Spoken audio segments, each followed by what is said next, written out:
Hello viewers, বলা হয়ে থাকে মানুষই মানুষের ইতিহাস এবং মানুষই মানুষের ইতিহাসের নির্মাতা। তাই ইতিহাসে এই মানুষের পরিচয় থাকা চাই।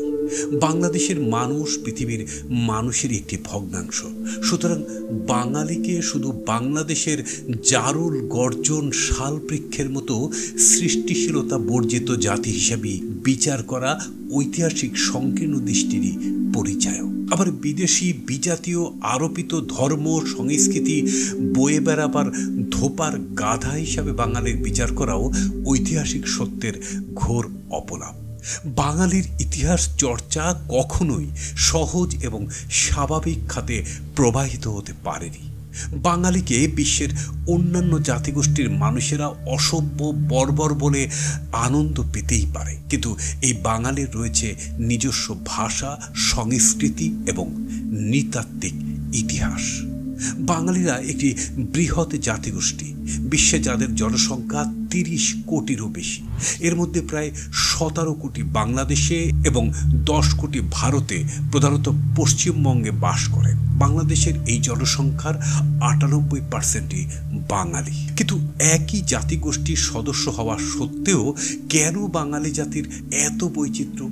কেউ কালো, কেউ সাদা, কেউ মোটা, কেউ বেটে, আবার কেউ আফ্রিকান ধরনের, কেউ চাইনিজ ঢঙের, তো কেউ আরবীয় গড়নের। তাছাড়া বাংলাদেশের বাঙালি এবং ভারতের পশ্চিমবঙ্গের বাঙালির মধ্যে জিনগত পার্থক্য বিদ্যমান। কিন্তু কেন এত বৈচিত্র্য এই জাতির মধ্যে? কারা ছিলেন বাঙালিদের পূর্বপুরুষ? চলো বিস্তারিত জেনে নেওয়া যাক।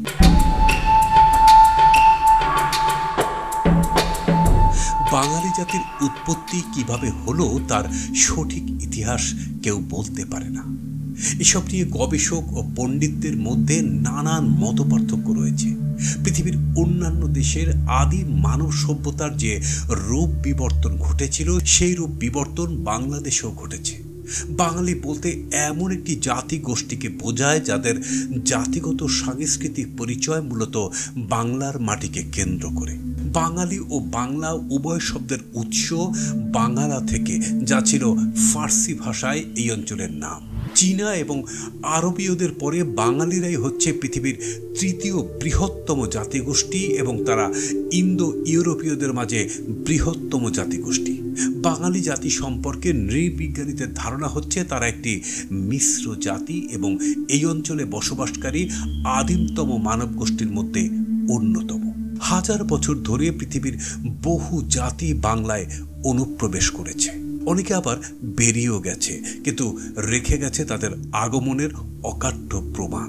বৃহত্তম বাঙালি রক্তে মিশে আছে বহু নরগোষ্ঠীর অস্তিত্ব। প্রথম আধুনিক মানুষ অর্থাৎ হোমোস্যাপিয়েন্স আফ্রিকা থেকে বেরিয়ে পড়ে প্রায় 65,000 বছর আগে দক্ষিণ এশিয়ায় এসেছিল। তারা ছিল মূলত শিকারী। গবেষক ডক্টর অতুল সুর তার বাংলা ও বাঙালির বিবর্তন গ্রন্থে উল্লেখ করেছেন, বাংলা অতি প্রাচীন এক দেশ।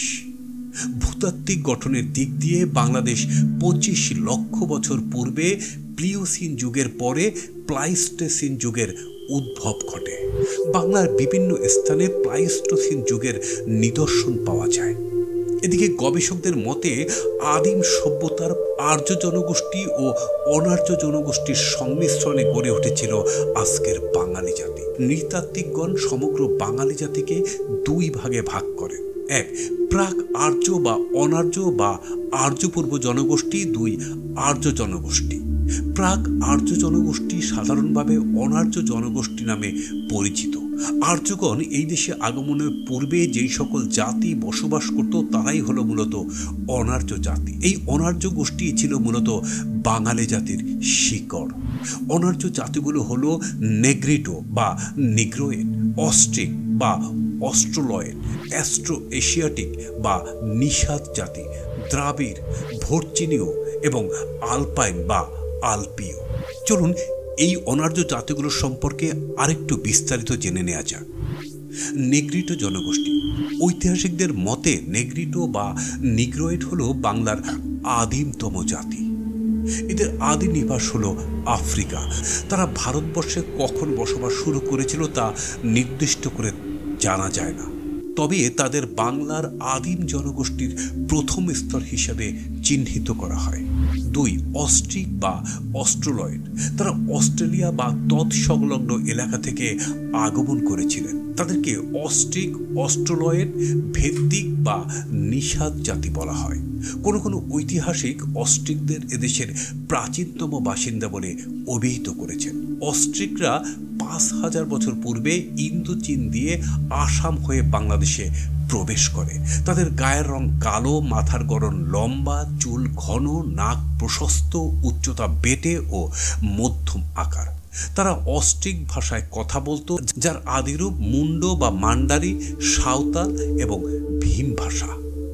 জুয়াং, কোরব প্রভৃতি এই জাতীয় লোক এই ভাষায় কথা বলে। অস্ট্রিক জাতি নিগ্রোয়েড জাতিকে উচ্ছেদ করে বাংলায় বসবাস শুরু করে। অস্ট্রিক জনগোষ্ঠী থেকে বাঙালি জাতির প্রধান অংশ গড়ে উঠেছে বলে মনে করা হয়। এরা কৃষিকাজ দ্বারা জীবিকা নির্বাহ করত এবং গ্রামাঞ্চল ছিল এদের আবাসস্থল। 3. দ্রাবিড় জনগোষ্ঠীর সমকালে বা কিছু পরে প্রায় 4 থেকে 5000 বছর পূর্বে ভূমধ্যসাগর অঞ্চল থেকে দ্রাবিড় জাতি এই দেশে আসে। এদের ভাষা ছিল দ্রাবিড়। দ্রাবিড় জাতি উন্নততর সভ্যতার ছিল বলে তারা অস্ট্রিক জাতিকে গ্রাস করেছিল। কালক্রমে অস্ট্রিক ও দ্রাবিড় জাতির সংমিশ্রণে সৃষ্টি হয়েছে আর্যপূর্ব বাঙালি জনগোষ্ঠী।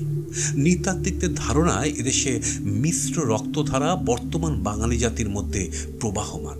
অস্ট্রিক দ্রাবিড় জাতির সংমিশ্রণে উৎপন্ন জাতির প্রবাহের সাথে আর্য জাতি এসে সংযুক্ত হয়ে গড়ে তুলেছে বাঙালি জাতি। ভর্জনীয় বা মঙ্গলয়েড এই জনগোষ্ঠী এদেশে আগমন করে দক্ষিণ ও পশ্চিম চীন থেকে। বাংলাদেশের পার্বত্য এলাকায় চাকমা, গারো, খাসিয়া, মণিপুরী, হাজং ও মারং নামে পরিচিত জনগোষ্ঠী বাংলাদেশে আসে। এরা বাঙালীয় জনগোষ্ঠীর বংশধর। দ্রাবিড় জাতির সাথে মঙ্গোলীয় বা ভর্চিনী জনগোষ্ঠীর সংমিশ্রণ ঘটে আর্য আগমনের বেশ কিছু পূর্বে। আলপাইন বা আলপীয় জনগোষ্ঠী। আলপাইন জনগোষ্ঠীকে আর্য জনগোষ্ঠীর শাখা হিসাবে বিবেচনা করা হয়।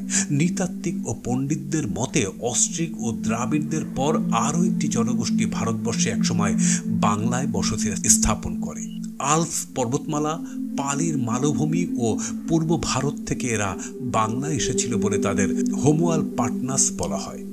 জাতিতে তারা বৈদিক না হলেও আর্য ভাষায় তারা কথা বলতো। বাংলায় তারা আর্যদের আগমনের পূর্বেই উন্নত সভ্যতার বিকাশ ঘটিয়েছিল। অতুল সুর বলেছেন, অস্ট্রিক ও দ্রাবিড় ভাষীর পরে বাংলায় আসে আলপীয়রা। অনুমান করা হয় এদের ভাষা ছিল আর্য বা ইন্দো ইউরোপীয়। এরা কালক্রমে ওড়িশা, বিহার, কাশী এবং আসামে বসতি স্থাপন করেছিল। আর্যদের আদি বাসস্থান নিয়ে ঐতিহাসিক ও নৃতত্ত্ববিদদের মধ্যে মতপার্থক্য রয়েছে। কেউ কেউ বলেন আর্যরা ভারতীয়, আবার কেউ বলেন আর্যরা বিদেশি। এসি দাসের মতে আর্যরা ভারতীয়। সপ্ত সিন্ধু অববাহিকায় ছিল আর্যদের বাসভূমি। ঐতিহাসিক বেশমের মতে আর্য একটি ইন্দো ইউরোপীয় ভাষাগোষ্ঠীর নাম এবং এই ভাষায় যারা কথা বলে তারা সাধারণভাবে আর্য নামে পরিচিতি লাভ করে। আবার কোনো কোনো গবেষকের মতে ইউরোপ হলো আর্যদের আদি বাসভূমি। অন্যদিকে জার্মান ঐতিহাসিক ম্যাক্সের মতে পশ্চিম এশিয়া হলো আর্যদের বাসভূমি। পশ্চিম এশিয়া হতে আর্যদের একদল এশিয়া মাইনর অতিক্রম করে ইউরোপে চলে যায় এবং অপর একদল উত্তর পশ্চিম সীমান্ত অতিক্রম করে খাইবার গিরিপথ দিয়ে ভারতে প্রবেশ করে। খ্রিস্টপূর্ব 1500 অব্দে প্রায় 3500 বছর পূর্বে আর্যরা ভারতবর্ষে প্রবেশ করেছিল বলে অধিকাংশ পণ্ডিত ও গবেষক মনে করেন। তবে বাংলায় তারা এসেছিল তারও অনেক পরে। তাদের আগমনের পর দুর্বল স্থানীয়রা তাদের ভয়ে অরণ্যে চলে যায়। অনুমান করা হয় যে খ্রিস্টপূর্ব 1ম শতাব্দী বা তার পূর্বে যুদ্ধযাত্রা, বাণিজ্য ও ধর্মপ্রচার উপলক্ষে ক্রমশই বহু সংখ্যক আর্য আগমন ও বসবাস করেন। আর্যরা ছিল বলিষ্ঠ ও সুঠাম দেহের অধিকারী। আর্যদের ভাষা, ধর্ম, সামাজিক রীতিনীতি, সংস্কার বাংলার জনগণের মধ্যে প্রতিষ্ঠিত হতে থাকে। মৌর্য বংশ থেকে গুপ্ত বংশের অধিকার পর্যন্ত খ্রিস্টীয় 500 অব্দ পর্যন্ত সময় মোট 800 বছর ধরে বাংলায় ক্রমে ক্রমে আজিকরদের পালা চলে। চতুর্থ ও পঞ্চম শতাব্দীতে গুপ্তযুগে বাংলাদেশে ভাষা ও সংস্কৃতির দৃঢ়মূল হয়। আর্যীকরণের পর খ্রিস্টীয় অষ্টম শতাব্দীতে সিন্ধু বিজয়ের মাধ্যমে ভারতবর্ষে আসে আরবীয় মুসলমানেরা। 1204 খ্রিস্টাব্দে বখতিয়ার খিলজির নদিয়া দখলের পর বাংলায় আগমন ঘটে খিলজি বা তুর্কি মুসলমানদের। বাংলায় আসতে থাকেন আরবের বিভিন্ন অঞ্চলের বণিক, সুফি, সাধকগণ।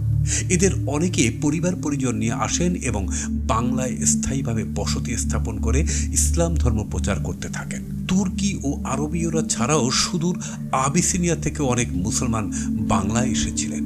1483 থেকে 1493 পর্যন্ত সময়কাল আবিসিনীয়রা, যাদেরকে হাফসি বলা হয়, তারা বাংলায় শাসন ক্ষমতায়ও অধিষ্ঠিত হয়েছিলেন।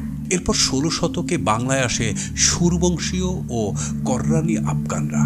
তারাও বাংলার শাসন ক্ষমতায় অধিষ্ঠিত হয়েছিলেন। আফগানরা বাংলার বিভিন্ন স্থানে বসতি স্থাপন করে জনগণের সাথে অনেকটা মিশে গিয়েছিলেন। বাংলাদেশে পাঠান, লোহানি, খান ইত্যাদি উপাধি আফগানদের থেকে পাওয়া। এরপর ভারতবর্ষে আসেন মোগলরা, যাদের দেহে চেঙ্গিস খান ও তৈমুর লংয়ের রক্ত প্রবাহিত। সম্রাট আকবর ও সম্রাট জাহাঙ্গীরের শাসনামলে বাংলায় তাদের শাসন প্রতিষ্ঠিত হয়েছিল। মোগলরা ধীরে ধীরে বাংলার জনগণের সাথে মিশে গিয়েছিল। এরপর শুরু হয় বাংলায় নবাবী আমল। বাংলার নবাব আলীবর্দী খান, নবাব সিরাজউদ্দৌলা, মীর জাফর আলী খান, মীর কাসেম আলী খান ছিলেন পারস্য বা ইরান থেকে আসা শিয়া সম্প্রদায়। মোগল আমলে প্রচুর শিয়া মুসলমান পারস্য থেকে ভারতবর্ষ ও বাংলায় এসেছিলেন। এরপর বাংলায় আসে পর্তুগিজ, ফ্রেঞ্চ, ইংরেজ প্রভৃতি ইউরোপীয় জনগণ। তারা বাংলায় স্থায়ীভাবে বসতি স্থাপন না করলেও তাদের ভাষা, সংস্কৃতি, রীতিনীতি, শাসন পদ্ধতি বাংলার জনগণের উপর স্থায়ীভাবে প্রভাব ফেলে। তাই বাঙালির রক্তে মিশে আছে বহু বিচিত্র সব নরগোষ্ঠীর অস্তিত্ব। পৃথিবীর প্রাচীন নরগোষ্ঠীগুলোর প্রতিটির কোনো না কোনো শাখার আগমন ঘটেছে বাংলায়। দীর্ঘকাল এই আদি নরগোষ্ঠীগুলো বাংলার বিভিন্ন স্থানে বসবাস করেছে, একে অপরের সাথে মিশ্রিত হয়েছে শতকের পর শতক ব্যাপী। ফলে আজকের বাঙালি জাতি সংকরায়নের মাধ্যমে বিভিন্ন জাতির সমন্বয়ে একটি আলাদা সক্রিয় বৈশিষ্ট্য নিয়ে বাঙালি জাতিতে পরিণত হয়েছে। এই জন্য বাঙালিদের দেহের বিভিন্ন অংশ ভিন্ন ভিন্ন নরগোষ্ঠীর চিহ্ন লক্ষ্য করা যায়। এমনিভাবে অন্তত 1500 বছর ধরে গ্রহণ, বর্জন ও রূপান্তরের মাধ্যমে নেগ্রিটো, অস্ট্রিক, দ্রাবিড়, মঙ্গোলীয়, আলপাইন, আর্য ও সেমেটিক ইত্যাদি নরগোষ্ঠীর রক্তধারার সংমিশ্রণে আজকের বাঙালি জাতির উদ্ভব ঘটেছে। আর এই কারণেই বাঙালি জাতিকে শঙ্কর জাতি বলা হয়। ভিউয়ার্স, ভিডিও সম্পর্কে কোনো মতামত থাকলে কমেন্টস করে জানিয়ে দেবেন, আর ভিডিওটি ভালো লাগলে শেয়ার করে দেবেন। ধন্যবাদ।